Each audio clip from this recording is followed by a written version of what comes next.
নমস্কার, কেমন আছেন সবাই? সহজ জীবনের রান্নাঘরের আরও একটি ব্লগে আপনাদের স্বাগত জানাই। তো আজকে অন্য কোনো বিষয় না, আজকে হলো শুধু রান্নাবান্না। যেহেতু আমার চ্যানেলের নাম সহজ জীবনের রান্নাঘর, তাই ভাবছি বন্ধুদের একটু রান্নাও করে দেখাবো। তো আজকে অনেক কিছুই রান্না করেছি, তার মধ্যে স্পেশাল যে দুটো রান্না, সেই রান্না দুটো আমি আপনাদের সাথে শেয়ার করব। একটা হলো ট্যাংরা মাছ দিয়ে সবজি দিয়ে চচ্চড়ি, আর একটা হলো কাতল মাছের ঝোল। মানে একা হাতে কেটে বেছে ধুয়ে রান্না করছি, তাই আজকে আর বেশি বকবক করব না। ওই বাড়িতে তো দেখেছেন আপনারা, মামিরা এসেছে, মামি, মাসি, ভাইয়ের বউ।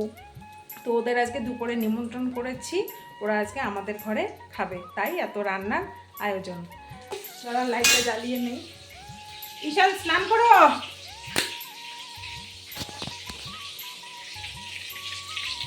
তো এই যে এখানে পটল ভাজা হয়ে গেছে, আর অর্ধেক পটল এখানে ভাজা করছি। আর এটা হলো বড় মাছের আলু, আর এই যে ট্যাংরা মাছ, এই ট্যাংরা মাছ দিয়ে চচ্চড়ি করব। এখানে দেখতে পাচ্ছেন আলুগুলো ভেজে নিচ্ছি, নুন হলুদ মেখে রেখেছি অনেকক্ষণ আগেই। তো আলুগুলো ভাজা হয়ে গেছে, এখন আমি মাছটা ভেজে নেব। মাছটাতেও কিন্তু অনেকক্ষণ আগে নুন হলুদ মেখে এখন ভেজে নিচ্ছি। অনেকক্ষণ আগে নুন হলুদটা মাখলে কি হয়, মাছের ভিতরে নুনটা খুব ভালোভাবে ঢোকে। আর ওই তেলেই আমি ট্যাংরা মাছটাও সুন্দর করে ভেজে তুলব। খুব ইচ্ছে ছিল মিশানো মাছ দিয়ে চচ্চড়িটা করব, কিন্তু মিশানো মাছ পাইনি, যার জন্য ট্যাংরা মাছটাই নিয়ে এসেছে। আর চচ্চড়ির জন্য এখানে মশলা করে নিচ্ছি: লঙ্কা, রসুন, ধনিয়া, পেঁয়াজ আর সর্ষে, এটা পেস্ট করে নেব। চচ্চড়ির জন্য ফোড়ন দিচ্ছি: শুকনো লঙ্কা, রসুন থেতো করে দিয়েছি কিছুটা, আর পেঁয়াজ কুচি। এখন সবজিগুলো ছেড়ে দিয়ে এর মধ্যে নুন হলুদ দেব, আর অনেকখানি পেঁয়াজ কুচি করে দেব। আপনারা চাইলে রসুনও দিতে পারেন, কোয়া কোয়া রসুন দিতে পারেন, আমি আজকে রসুনটা দেইনি। এভাবেই আজকে আমি চচ্চড়িটা করব। বেশ একটু ঝাল নুন কড়া করে এই চচ্চড়িটা করলে ভাতের সঙ্গে দারুণ লাগে খেতে, একদম বিয়েবাড়ির স্টাইলে। মানে বিয়েবাড়িতে আমি দেখেছি এইভাবেই চচ্চড়ি করে, তো সেমভাবেই আমি আজকে চচ্চড়িটা করছি।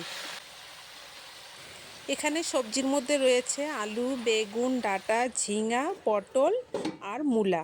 তো এই সব সবজি দিয়ে আমি চচ্চড়িটা করছি। আর 5 মিনিট মতন ঢেকে রেখে দেব। হালকা একটু জল বের হবে, সেই জল দিয়ে কিন্তু নাড়াচাড়া করে চচ্চড়িটা সিদ্ধ করতে হবে, না হবে পুরোপুরি সিদ্ধ, না হবে ঝরঝরা।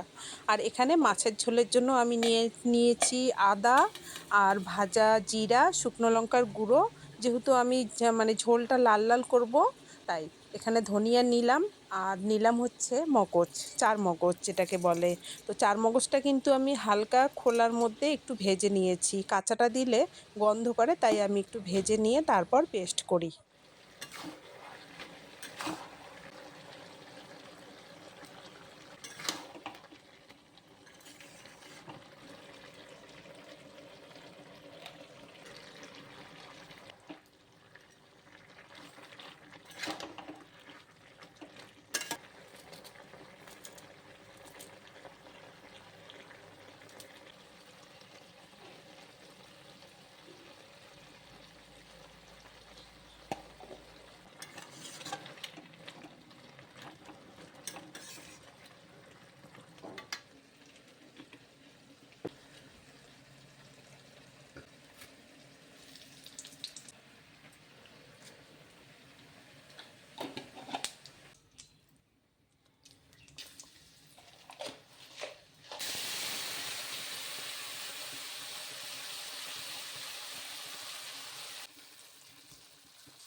এবং তুই কালকে একা খেয়েছিস না, দেখ তুই একা ছেড়ে খাবো। চোখগুলো বাদ দাও, খেয়ে বলো কেমন হয়েছে। ভালো হয়েছে, হুম, লবণ ঝাল ঠিক আছে। তো রান্না আমার কমপ্লিট, মাছের ঝোলও হয়ে গেছে, খুব টেস্ট হয়েছে। মাছের ঝোলটা একটু টেস্ট করে দেখলাম, ঝাল নুন একদম পারফেক্ট, লাল লাল ঝোল। ও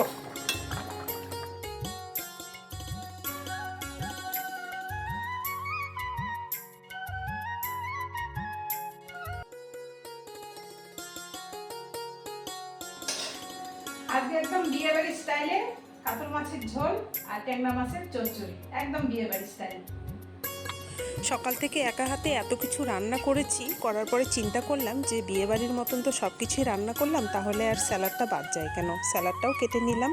আর এখানে রান্না করেছি, দেখাচ্ছি আপনাদের, পটল ভাজা, রয়েছে স্যালাড, টমেটোর পাতলা করে চাটনি, আর ট্যাংরা মাছের চচ্চড়ি তো দেখলেন, মাছের ঝোল আর মুসুরির ডাল, আর রয়েছে রসগোল্লা, ফ্রিজে আছে দই, আর করেছি চাটনির জন্য পাঁপড়। তো সবাইকে খেতে দিয়েছি, আর সবার খাওয়া হয়ে গেলে লাস্টে আমরা এই কয়েকজন বসে খাচ্ছি। তো ভিডিওটা এখানেই শেষ করছি। সবাই সাবধানে থাকবেন, আর কেমন লাগলো সেটা জানাবেন। সবাই ভালো থাকবেন, সুস্থ থাকবেন। দেখা হচ্ছে শিগগিরই পরের কোনো ব্লগে।